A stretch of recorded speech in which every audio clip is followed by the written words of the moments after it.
Hello and welcome to TEPSA Explainers. My name is Katrin Boettger and I'm one of the two directors at the Institut für Europaïsche Politik.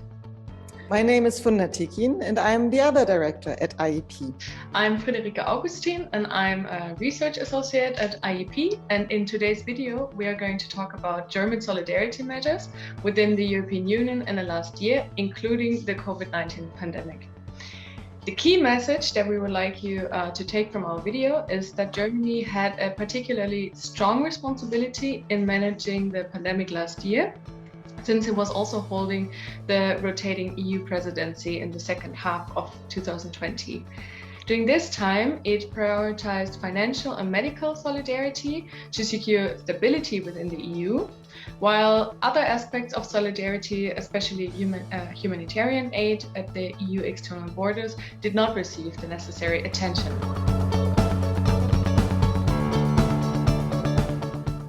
The term solidarity is very present in the political discourse in Germany.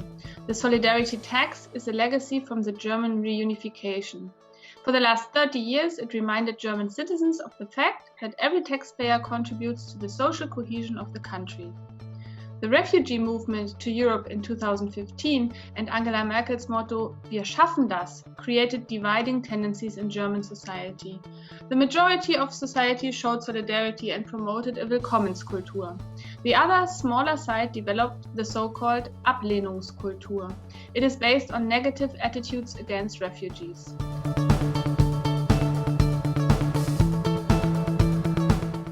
Obeying laws and social distancing as a concrete act of solidarity was a novelty from the perspective of an empowered civil society, but was widely accepted as a temporary necessity. And even though 1 year into the pandemic fatigue is clearly noticeable, the majority of the population still supports the anti-corona restrictions, and the call for solidarity has become a mantra to endure this pandemic. In terms of solidarity measures, the German government did not hesitate to take action right after the pandemic outbreak and adopted a historically large assistance package. This included, for instance, the purchase of protective equipment, the development of a vaccine, as well as a tax reduction and a short-time working allowance for businesses. But of course, solidarity also has a European face, and Germany took over the EU Council presidency just after the pandemic had broken out.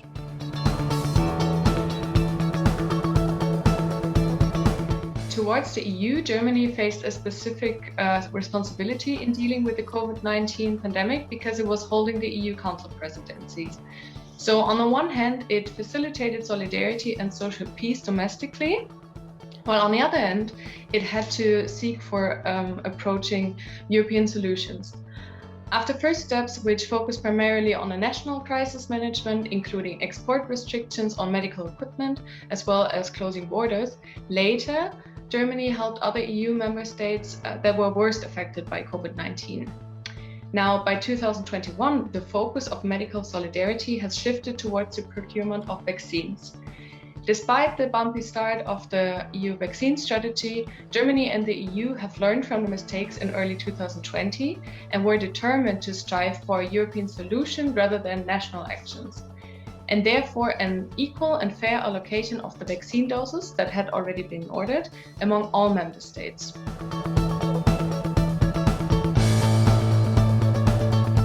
Concerning financial solidarity, Germany has demonstrated a strong commitment to economic support and revitalized the Franco-German tandem. The government moved from promoting austerity to supporting more financial support from the EU. Ultimately, this led to the Next Generation EU program.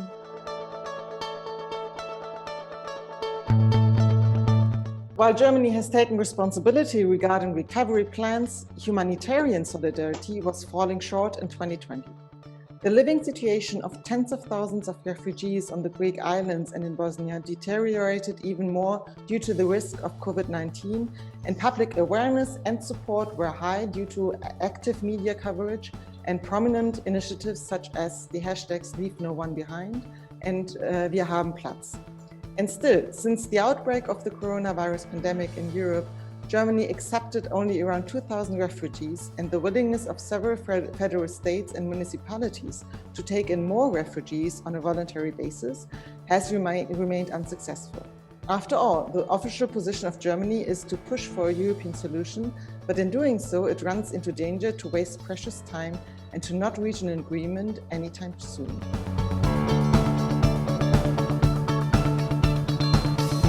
I think it is safe to say that as the biggest EU member state, which was also holding the EU presidency last year, Germany showed up as one of the leading countries in solidarity measures.